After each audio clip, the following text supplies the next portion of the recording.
What are amphoteric oxides? Amphoteric oxide क्या होते हैं? Give the 2 example of amphoteric oxides. अब एम्फोट्रिक ऑक्साइड वो होते हैं जो जिनके ऑक्साइड एसिडिक भी होते हैं और बेसिक भी होते हैं, यानी इनके ऑक्साइड की नेचर दोनों तरह की होती है। एम्फोर्बिक ऑक्साइड्स हम किन्हें कहते हैं? देखो, ये जो इस टेबल में हम देखें, पीरियोडिक टेबल में, तो जो यहाँ ग्रीन कलर में ये आपको दिख रहे हैं, ये हैं मेटल्स, ये सब मेटल हैं।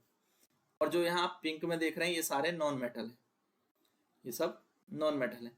बट कुछ सब्सटेंस ऐसे होते हैं जो मेटल और नॉन मेटल के बीच की प्रॉपर्टीज रखते हैं। ठीक है, ये सब क्या है? ये हैं एम्फोट्रिक।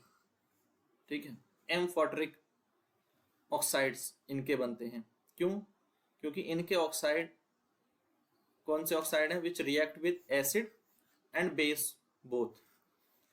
अब मेटल के ऑक्साइड कैसे होते हैं? पहली बात ये आपको पता होना चाहिए कि मेटल के ऑक्साइड कैसे होते हैं। जब मेटल के जो ऑक्साइड्स हैं वो होते हैं बेसिक। मेटल के ऑक्साइड कैसी प्रॉपर्टी होते हैं? बेसिक। और नॉन मेटल के ऑक्साइड कैसे होते हैं?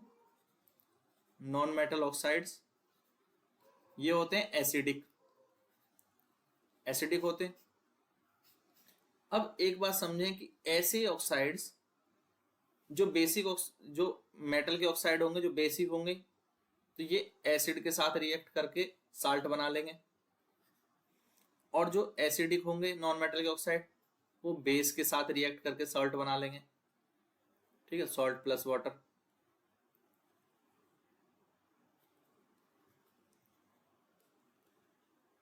बट क्या ऐसा हो सकता है कि कोई ऐसा ऑक्साइड हो जो, जैसे जिंक ऑक्साइड, ठीक है, वैसे ही मेटल का ऑक्साइड है, तो इसका मतलब ये जिंक ऑक्साइड एसिड के साथ जब रिएक्ट करता है तो भी सॉल्ट बनाता है, जिंक सल्फेट बनाता है।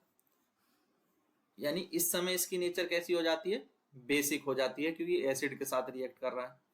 बट जब ये जिंक ऑक्साइड जो है सोडियम हाइड्रोक्साइड बेस के साथ रिएक्ट करता है तो भी सॉल्ट बनाता है, Na2ZNO2 और वाटर। तो यानी ये एसिड और बेस दोनों के साथ रिएक्ट कर रहा है, और इस समय ये एसिडिक ऑक्साइड की तरह रिएक्ट करता है। तो जिंक ऑक्साइड की प्रॉपर्टी ऐसी हो गई, वो कभी वो बेसिक नेचर शो कर देता है, कभी उसकी नेचर एसिडिक हो जाती है। यानी वो एक ऐसा ऑक्साइड है जिसकी बेसिक और एसिडिक दोनों नेचर हैं, और ऐसे ऑक्साइड्स को हम कहते हैं एम्फोट्रिक ऑक्साइड। देखो, पूरी बात अब समझ में आई।